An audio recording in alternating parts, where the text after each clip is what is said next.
બાબત છે મામલતદાર કચેરી રાપર તરફથી અમુક નક્કી કરેલા માણસો ઈસમોને નોટિસો પાઠવવામાં આવી છે. તે પણ હું એમ માનું છું કદાચ કોઈ દફતરને જોયા વગર કે દફતરનું ચેકિંગ કર્યા વગર નોટિસો આપવામાં આવી છે.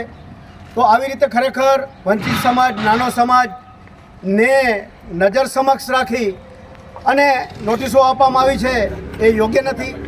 હમણાં જ અમારા અગ્રણી એડવોકેટ અને નોટરી બકુલભાઈ ઠાકોરે વાત કરી કે આ બાબતમાં સમગ્ર સમાજ અમે એક થઈ લડત લઈશું અને હાઈકોર્ટ સુધી આ બાબતે જશું. માટે દરેકને વિનંતી છે કે સાથે રહી અને આ પ્રશ્ન ઉકેલીએ. આટલી મારી સરકારશ્રીને પણ વિનંતી છે. એવું મેં હમણાં બકુલભાઈ અને મેં મામલતદાર સાહેબને પણ આ વાત કરી છે. કોઈ કિનાખોરી રાખ્યા વગર જે કોઈ દબાણો કદાચ કરેલા હશે તો અમે સાથે રહી અને એવા દબાણો ખુલ્લા પણ કરાવશું.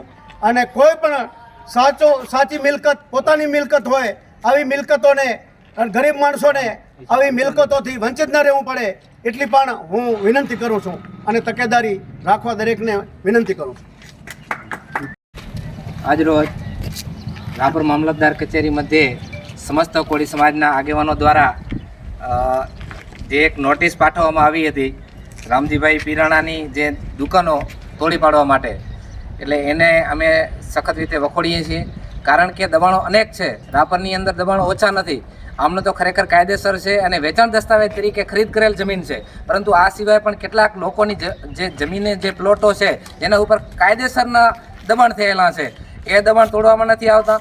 જ્યારે આવી ખોટી રીતના નોટિસ પાઠવી એને અમે સખત વખોડીએ છીએ. અને આવો હું તમને જાહેરમાં નામ આપવા માગું છું, જો તમે કહેતા હો તો કે આ લોકોના ગેરકાયદેસર દબાણ છે તો હટાવો એમના ગેરકાયદેસર દબાણ.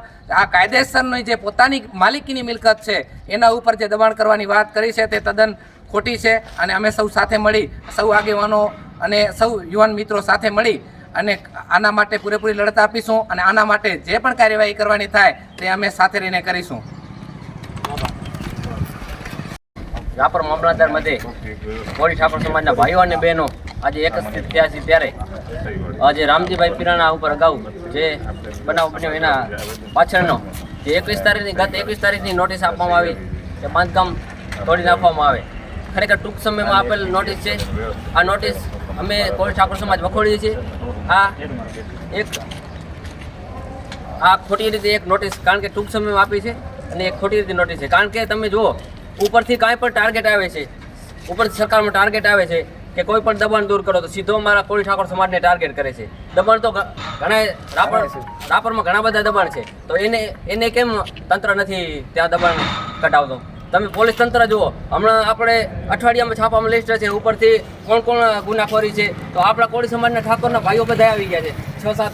તો બીજી સમાજમાં શું ગુનાખોરી નથી? શું બુટલેગરો નથી? શું જુગાર નથી રમતા? શું હથિયાર, કોઈ પણ હથિયારનું પકડવાનું આવે એલસીબી હોય કે પોલીસ તંત્ર હોય સીધો આપણી કોળી સમાજને ટાર્ગેટ કરે છે. તો મિત્રો અમે આ સાંખી નહીં લઈએ. કારણ કે સ્થાનિક સત્તાતંત્રો જે નગરપાલિકા છે, મામલતદાર છે કે પોલીસ તંત્ર છે, આ બધું સંયુક્ત મળીને અમે સાંખી લેવાના નથી. કારણ કે અમને કોઈ પણ આ રીતે અમારી સમાજને વારંવાર કોઈ પણ ઘટના આવી બહાર લાવતી હોય છે તો બીજી સમાજમાં પણ ઘણી બધી આવી હોય છે. તો એ કેમ? કારણ કે આ ઉપરથી દબાણ હોય છે તો એ પૂરું કરવા માટે જ અમારો ટાર્ગેટ, અમારી કોળી સમાજ ઉપર ટાર્ગેટ, જે ઉપરથી ટાર્ગેટ આવે છે અમારી કોળી ઠાકોર સમાજ ઉપર ટાર્ગેટ પૂરો કરે. તો અમને ઉશ્કેરવાનું બંધ કરે, નકા અમે આના પછી અમે આંદોલન કરીશું અને ગાંધીજીના માર્ગ પર જશું અને ધરણા પણ કરશું. ભારત માતા કી જય.